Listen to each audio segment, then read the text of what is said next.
Thank you so much, Brother Faisal, for inviting me, and Assalamu alaikum to all our viewers. Of course, this is really a milestone in terms of our democratic practice in Kenya, apart from the voting that we vote, and apart from the few other cases that we have seen taken to court, like the presidential petitions and the rulings that came out. This is one such a moment that is really defining Kenya in terms of it's espousing the democratic values. So it's a good process because we, as the voters or as wananchi who are represented, need to see action taken on our leaders who are not living up to the expectations. Because wananchi complain that whenever they vote or they make the vote, that's the last time they see the person they voted for. Be it an MP, an MCA, or at whatever level, a governor or senator. Many pundits came on board, especially after the National Assembly's proceedings. They came out and gave their opinions, and one of the opinions that really stuck out or stood out was how a number of people were surprised with the image of Kenya that was painted at the National Assembly for the first time.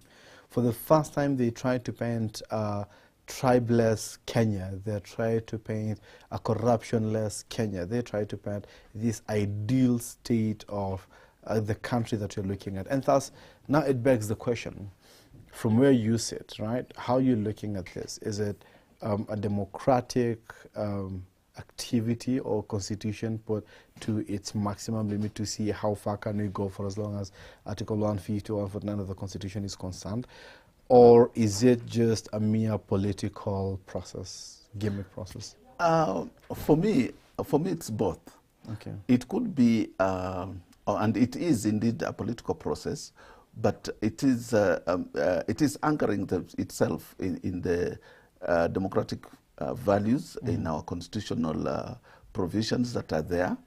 That for me, it's setting a precedent that a public officer, someone who's been entrusted with public office, has to answer, and has to answer to some force, and that force should be the force of the wananchi, the voters. So whether the outcome would be for or against any political lining, but for me, it's a good process because it's informing other leaders that, look, as the Swahilis say, ukiona nyolewa chako kitie maji. Exactly, and again, just to further re-emphasize on that question, in your opinion, from where you sit, do you think then you're likely to see more of these processes, or is just going to be a political tool or a political weapon? We've seen them with governors. What we have wished, and many have wished, like me, to see is the recall of our MPs. That if an MP is not performing, the recall clause should be enforced. And this is just a process that is going to show that if a deputy president can be put on task or can be impeached, or a thought of even impeaching a deputy president can suffice, and therefore any other officer can also be questioned or put to question on their character and their performance in terms of the goals and expectations of wananchi. Yes. Okay. Interesting, because again, if you look at the defense of the deputy president, for example, again, sorry, I'm just trying to represent as many voices and as many heads that are not represented in this panel tonight can be. If you look at the defense of the deputy president, Gachagua, he produced some evidence, he produced some videos in his defense to show that whatever he is accused of, it is nothing out of the norm. For example, when we talk about issues to do with shareholders in government, he showed videos, he presented videos to show that, of course through his lawyers, to show that whatever he's being accused of, it's not something new. Other people are doing it. Yes. Others are just speaking it, but others are actually practicing it in terms of appointment, nepotism and tribalism is extremely high within our government offices. I mean, and thus the Mtuwetu syndrome. Yes. When you or someone of your tribesmen or your clansmen get to the office, then chances are extremely high for your people and your clan now to go into the office. And that's what brought the Mtuwetu syndrome and Taimieto Kukula. Thank you. One time I was driving and there was traffic. And then I saw some people overlapping. I mean, maybe about 6, 7 cars were before me, and they all had to overlap. And I also did overlap. And then, unfortunately, by the time I was reaching a certain point, there was a traffic officer. And I was arrested, of course. I was whisked down and I stopped. And I was told that I've committed an offense, which I did agree. And I told them, please, yes, I know, but other people are doing it. Yes. You see, the fact that other people are doing it doesn't make it right. So for me, the fact that, that is not a defense. As Muslims, we believe that there's a right and a wrong. And just because majority of people are supporting the wrong, it doesn't make it right. True. So if it's a wrong, if it's against the Constitution, against the law, against the tenets of and the values of Kenya as a country or a people, then it doesn't matter how many of us are doing it.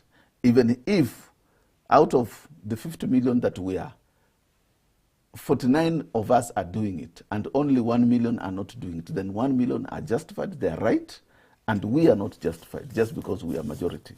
Yes, I know when it comes to issues of democracy, they say the majority have their way. Yeah. But in terms of values, a right is a right. Yes, a wrong is a wrong. Okay. So for me, for the council or the legal team representing the deputy president to come out and say other people are doing it, or maybe even other more senior people are doing it, and therefore he's just following cue, it's not justifiable. A wrong is a wrong, and it's high time Kenyans stood up and said it's wrong, just like when the Gen Zs went to the streets and said this is wrong. It doesn't matter who is doing it. Our Mtuwetu syndrome is the same thing that is going to haunt us, because our Mwiziwetu syndrome is going to steal from us. The same person, just because we are the ones hiding him, he's stolen from the neighbor, but he's one of our own. When we hide him, when he comes out, he will steal from us. Interesting. A thief is always a thief. A very interesting point of view there. Yeah. Whatever we're seeing now is not the same, but is not far from what we saw from 2018, after the handshake, right? Between the then president, that is Uhuru Kenyatta, and former Prime Minister Raila Odinga. And again, the handshake then put Kenya on a different political pedestal altogether. Yes. Like we went on to a campaign mode immediately, right? From the time the handshake started, and then the whole BBI groove started again. And then we had the marshals from the BBI, the proponents of the BBI, the likes of Jeanette Mohammed, at the initial stages coming out strongly, trying to smoke out the then deputy president, who is the current president right now, to declare his stance on the BBI, because remember, he kept silent for a while. Basically, where I'm trying to go with this is that it sets a political tone and mood for the country from 2018, which went on and on and on and on up to 2022. Very little work was done. A lot of effort was put into the politicking of the BBI and all that, as per what the president, the current president said, that the former president veered off. So the question is, are we likely to see a repeat of the same if the impeachment of the president either goes through or doesn't go through? Because one thing that has come out clear is that there are suspicions. All fingers are pointing to the two are not in good terms, right? So basically people are going to be pulling from different people are going to be polarized and pulling from different angles. So are we looking at a repeat of what started in 2018?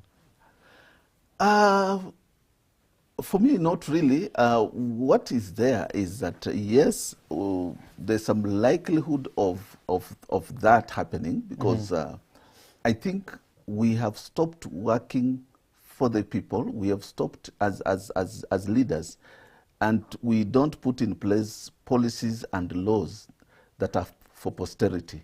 We put in place policies, laws, and mechanisms to address our immediate needs, our zeal to be in power.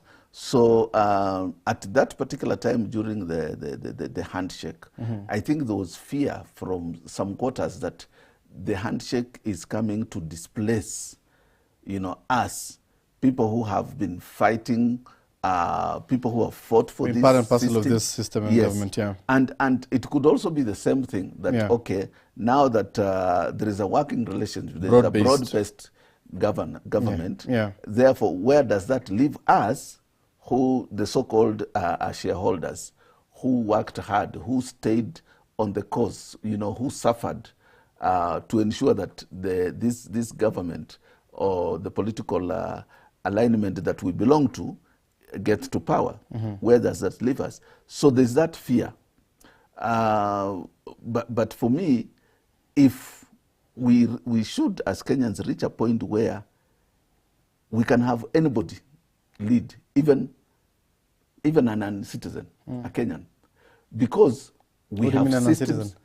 Because we have systems in place, and therefore, if anybody comes there, they will lead by the rules, but not by their own whims and desires.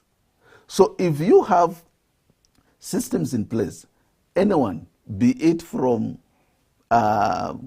Giriama or from Turkana or from northern Kenya, anyone can be able to be in leadership. Because then you are not scared, you don't fear of being marginalized. As it is right now, the Mutuwetu syndrome is because when one of your own is there, then you are likely to get the crumbs. It's your time to eat. Yes. But when one of your own is not there, you suffer. That's why people are fighting to have one of their own. But if the system was in place, that if you merit getting something, if you merit rising to a certain position, you will rise to that position irrespective of where you come from, irrespective of whether one of your own is there or not. That's where we need to take this country.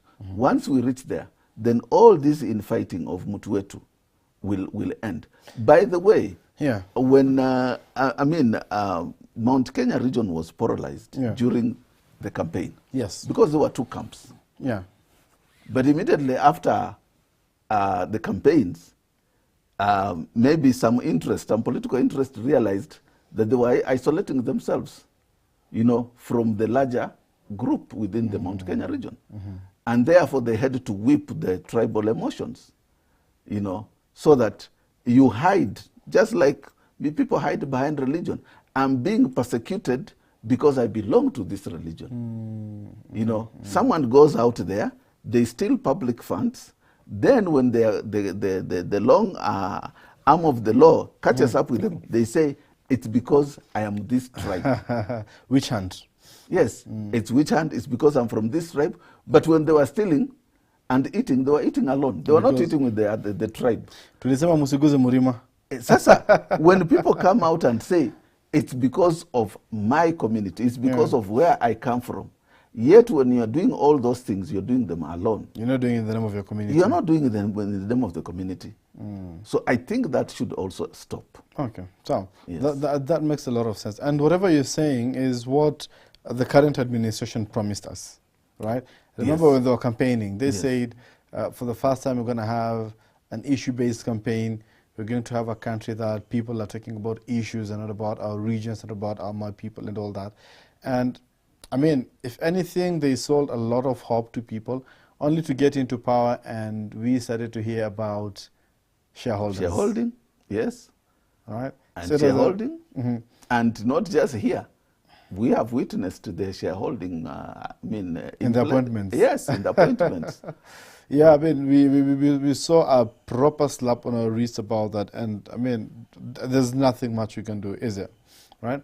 If anything, the Gen Z-led protests, right, came out during the month of June and July to reject the then Finance Bill 2024, and part of their grievances was that the Gen Z were calling for proper good governance, right?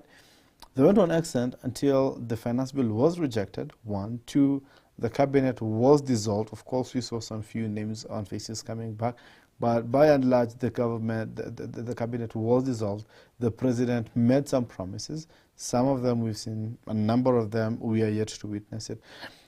How would you rate the Gen Z-led protests in terms of what they achieved, or how successful they were?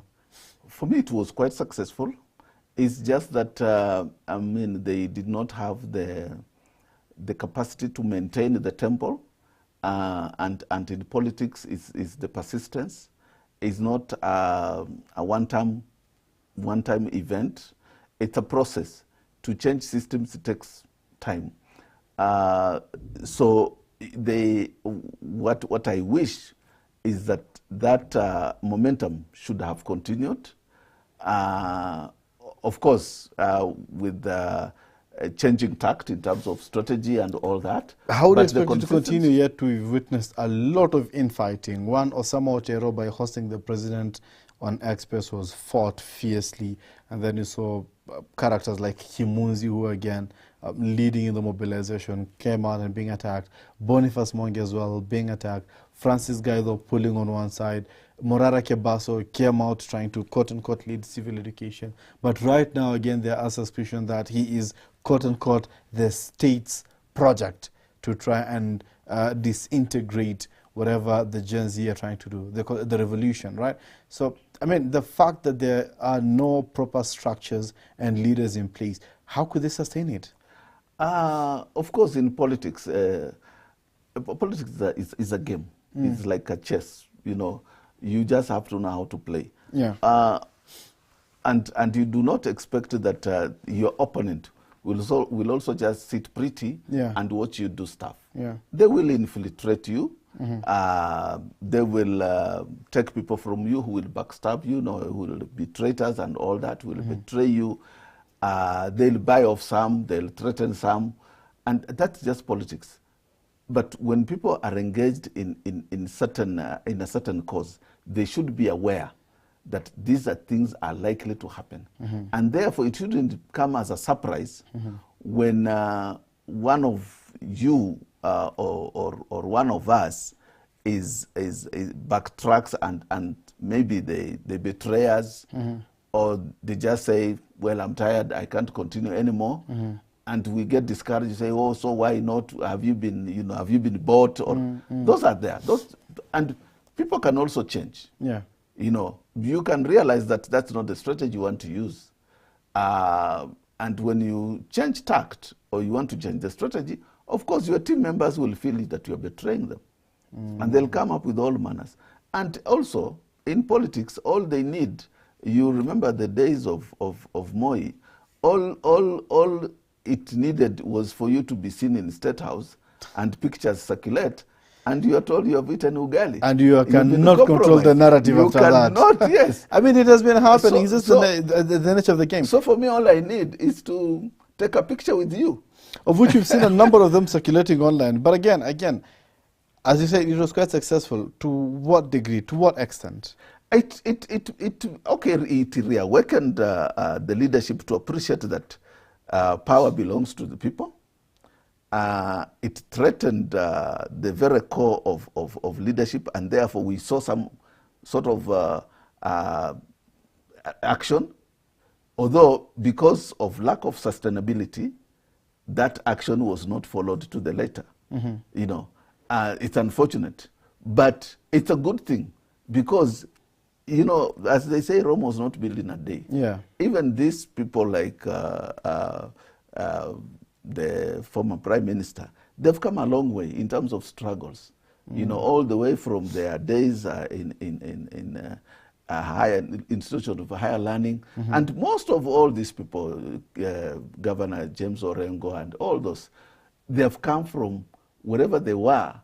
It has been a journey. And we have gotten where we are today. It took almost 20, 25 years, 30 years to be where we are.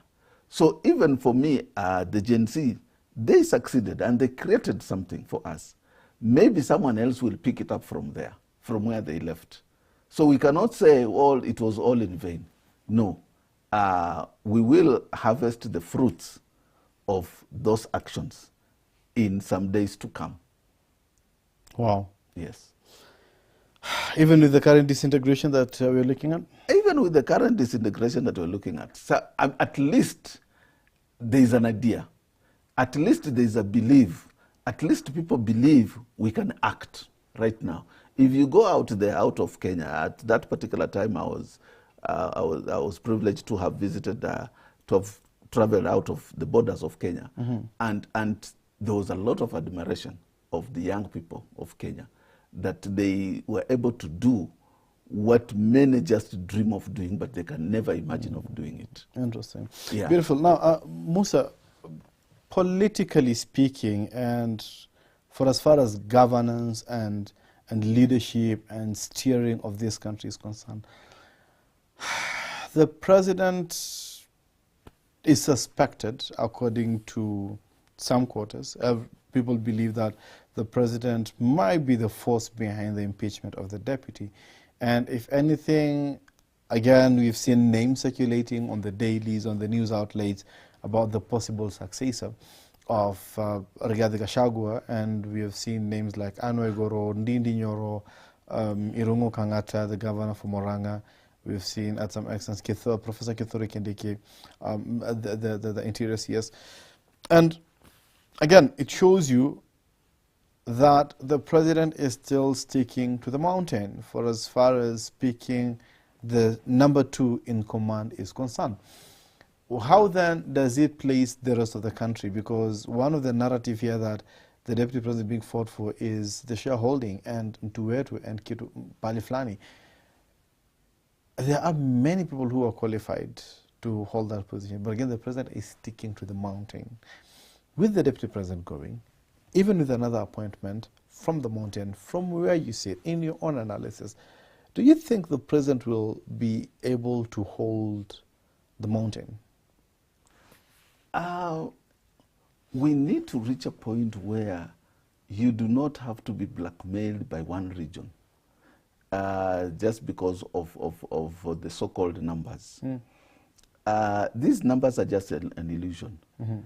All you need is to be able to mobilize the entire Kenya and get bit and bit of vote from each region, and you will rule this country. And when we reach that point, then you will serve the country other than serve the interest of a certain region. But again, unfortunately, that's not the situation we're dealing with, is it? Yes, but we are saying that that's why, for me, of course, whether the current deputy president is impeached, I mean, whether the impeachment is successful or not, and whether the replacement will come from the mountain or not, it just shows that we're still feeling beholden onto certain quarters. And for me, if I was the president and that opportunity arose, I would go down to maybe the where is it called? I would go down coast and pick a Malakote, or I go to Turkana and pick a Turkana. But again, politically, politically, what are the chances of him surviving then politically? If he takes that move, maybe which is the ideal. By the way, he can really survive. How? Because what then you are endearing yourself to the larger Kenya and not to a specific group of people. No, yes. The moment you go to a Malakote, then the Malakote will feel like, it's our time, and the mountain will feel secluded because yes, one of their own at such a position, then they feel closer to power. But that will tell you something, will tell other groups something that, so actually we can also be leaders. We So can also get that opportunity to be leaders. And therefore, we should actually back these leaderships, because chances are that one of our own can also lead. Brother, come on. I need to take you back. I need to take you back. Yeah. Chidogo, in the run of these current regimes, when they got into power, the election that brought them to power, there was a whole debate about dynasty versus hustlers, yes, whereby people felt they're more entitled because they've been born and brought up into these affluent, opulent families, closer to power. They've been nurtured into that space, and they feel that, you know, the former president is the son of the first president.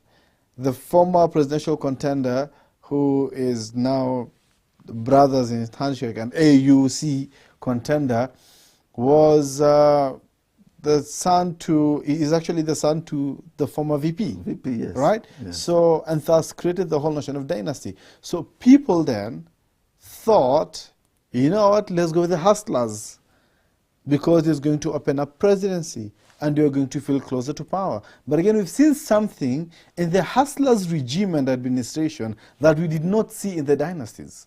True. Like people taking up to the streets and actually protesting. We did not see that in the dynasties. So if you're talking about probably getting someone else from a different region to make sure, so even as you can test power, yes, will it really help us achieve that? Kama hii imeshinda ya hustler and dynasty. No, for me, I look at it from that same perspective. Yeah. If the hustler dynasty, if the hustler was able to succeed, it means, was able to succeed to mobilize people. Yeah. It means you can also succeed to mobilize the entire country by going out of the norm, going out of the expected. Or the Luyas are the second populous community. They have good votes, we can go with them. Or the Luos vote as a bloc, even if they're not as populous, but they will come as a bloc.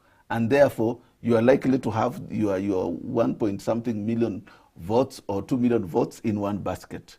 You know, and that is, you see, we should reach a point where we stop using the so-called tyranny of numbers to disempower other groups or other communities, you know, or to feel entitled that just because I come from this populous community and therefore we are entitled. You know, we should reach a point where, and I think if you look at the presidency of the former President Moi, pretty much he succeeded even without the mountain. And the mountain was very strong. The mountain was populous. It was, they had the financial muscle. They had everything. But he ruled for 24 years. And a good part of that was without the mountain. Are you trying to say we should stop overrating the mountain? Yeah, I think so. I think so. We should stop overrating the mountain or any other populous, so-called populous community. But again, still, the narrative of getting someone from any other region, do you think it will still work, Musa, honestly speaking? It can still work. In this country, in the current political dispensation? It can still work. No. It can still work. We just need someone to be bold enough to break the jinx and say, from now on, just as the current president said, we want someone from a poor background, a hustler, to come and also be able to lead. We need to promote that opportunity, that space, really leading. That space where we say anyone from the Digo or wherever, they can actually rise to presidency in this country. And they can lead this country. And in fact, it would be better because then you are not beholden unto the numbers. You know, you are leading because you merit being there. And all you want is for everyone else to benefit. Because you're not going to just want to your people to benefit just because you have the numbers. You know, people cry. I think you should drive in some of these places. Some of these places where people are crying for the national cake. These people have, tarmac roads going on to the, the coffee estates.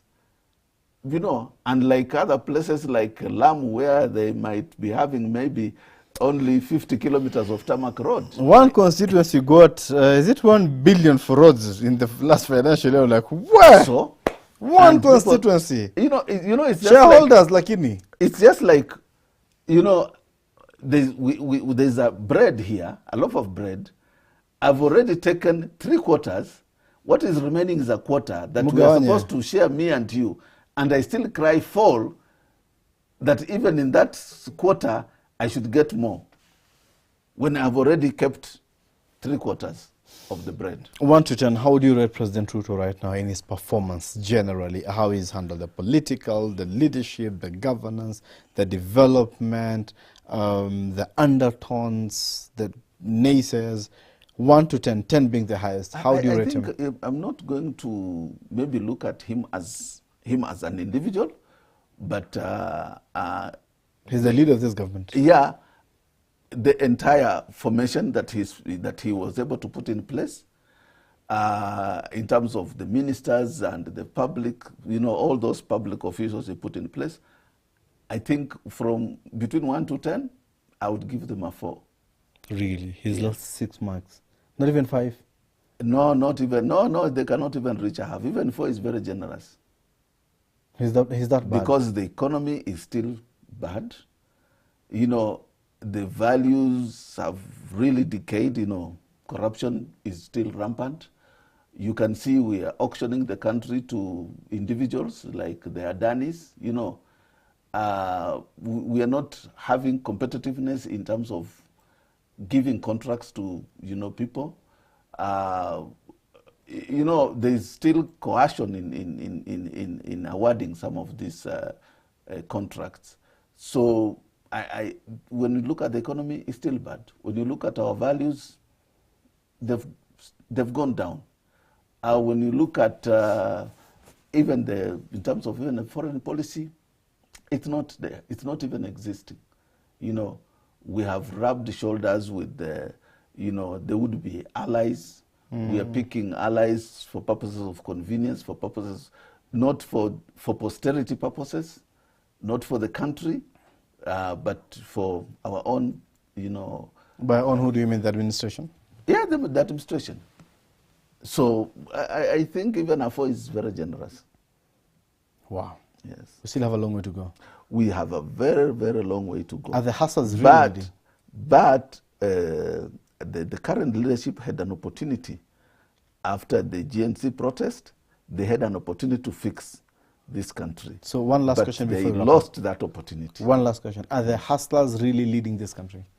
The hustlers are not leading the country. Mamamboga not a picky. No. It's just a clique of people. They just use the hustler narrative to whip up emotions. Just as I've said, the way we use our communities to whip up emotions, the way we use our religious affiliation to whip up emotions. At the end of the day, we don't care about the constituency.